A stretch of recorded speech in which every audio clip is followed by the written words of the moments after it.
If you're a photographer or you know a photographer, you know that it can be a very rewarding career. But at the same time, when it comes time to just get your foot in the door on different things, whether it be portraits, weddings, seniors, there's an argument about photography being a race to the bottom. People are always trying to make their prices cheaper so they can get the sessions when really they're just not that great, but they're taking all the work.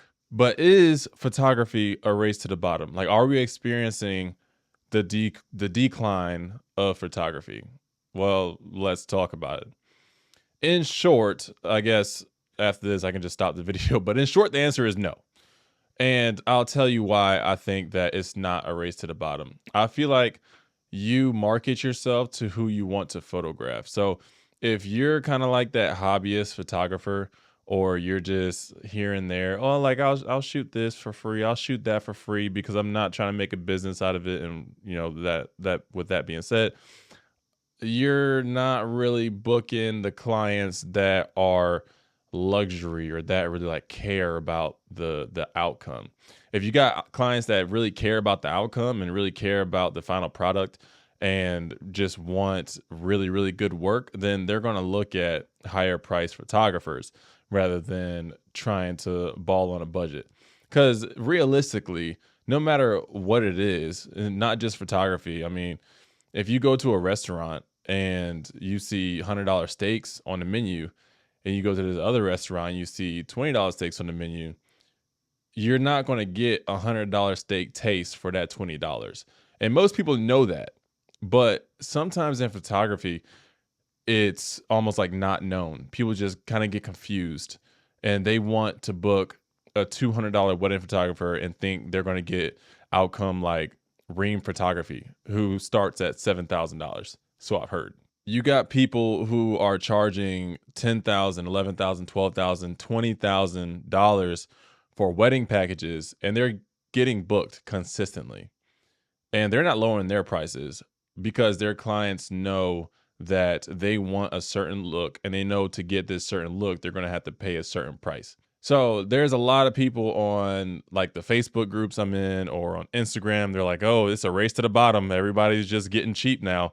And if I was to offer cheap rates, then that would be the client or the market client, or what's the word? No, target client? Target client? Yeah, I think it's target client. Anywho, that would be like the target client you're going after, a cheaper couple or a cheaper person, someone who doesn't really care per se what the outcome is. And a lot of times when your target client is on the cheaper side, a lot of times they want cheaper work, but they want, like I said earlier, they want more expensive outcome, but they're not willing to pay for it. And so sometimes when you offer cheap prices, you're going to deal with more difficult people. A lot of times when there's high ticket clients, like they're paying $5, $6, $7,000 for a wedding. And I said I'm kind of referring to weddings here for right now, but this is kind of the general aspect of photography. But if you're paying $5, $6, $7,000 for a wedding, typically that client is just going to swipe the card or send the money and be like, hey, cool, here it is, here's the money, and let's get rocking. Versus if you're charging $500 for a wedding, they're like, oh, can you make sure you get this and this and this, and could you also do this, and it's a lot. And that $500, like, you're giving them an inch, and then they're going to like take it and run a mile with it. So I think that as photographers, as small business owners, or just as in general speaking business owners, we need to be more practical and honest with ourselves about who are we trying to attract. If we're trying to attract luxury clients, but we're offering $300 wedding packages, we're never going to attract a luxury client. Like, I know for me personally, when I got married, I wasn't trying to pay $200-$300 for a wedding photographer or a videographer. Like, I just wasn't trying to pay that, because you heard the saying, you get what you pay for. So I'm not about to be watching my video back or looking at these photos and be like, dang, these suck. But it's like, well, you get what you pay for. Versus, I think I paid like $1,600 for 4 hours for our wedding. And because at the time we got married, we didn't really have a lot of money. But yeah, $1,600 for 4 hours, and the photos turn out great. Like I love the pictures.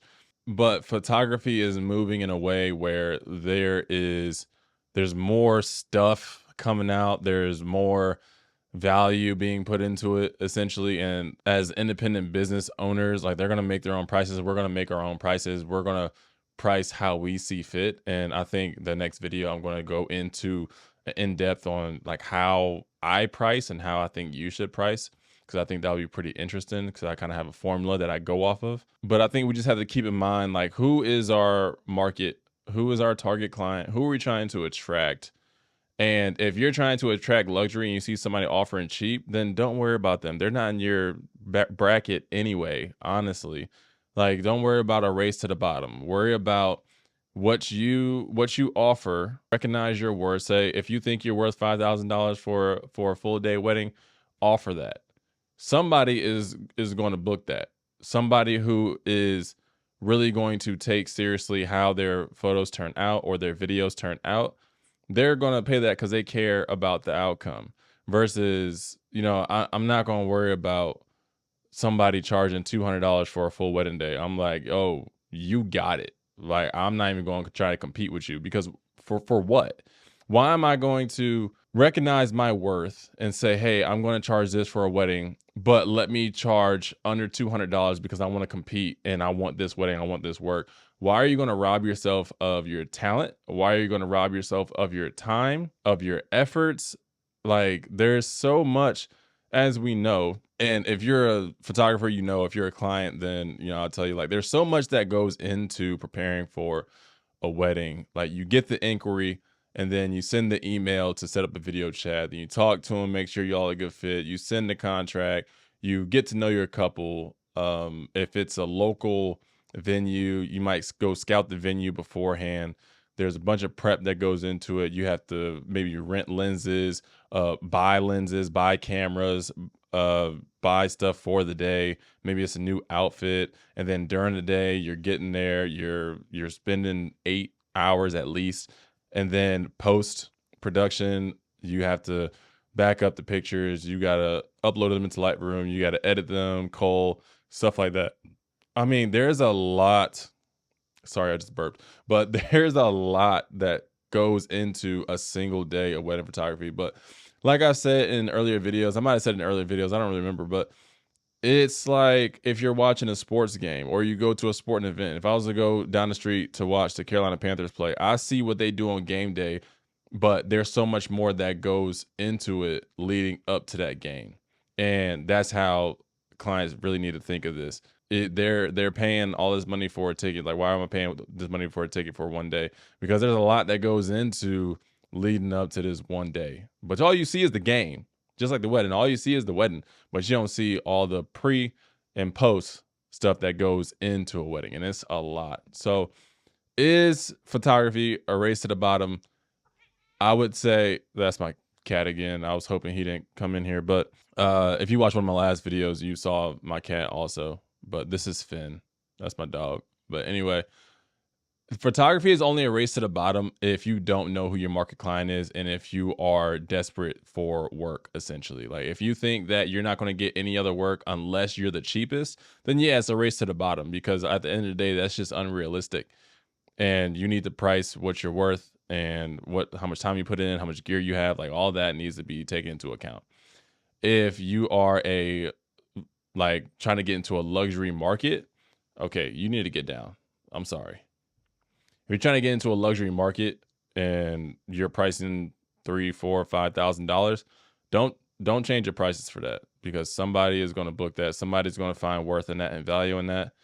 And it's just it's not worth going so low as to just try and get work, unless you're just like a hobbyist or you're just super cheap or whatever. But with that being said, this was a very kind of roundabout rant, I guess. I didn't have any notes. I just came on here because I just wanted to talk about it, because I seen these posts on Facebook and Instagram, and I was like, you know what, I'm gonna make a video about it. So leave your comments down in the description or in the comment section, whatever. What do you think about photography being a race to the bottom? Do you think it is? Do you think it isn't?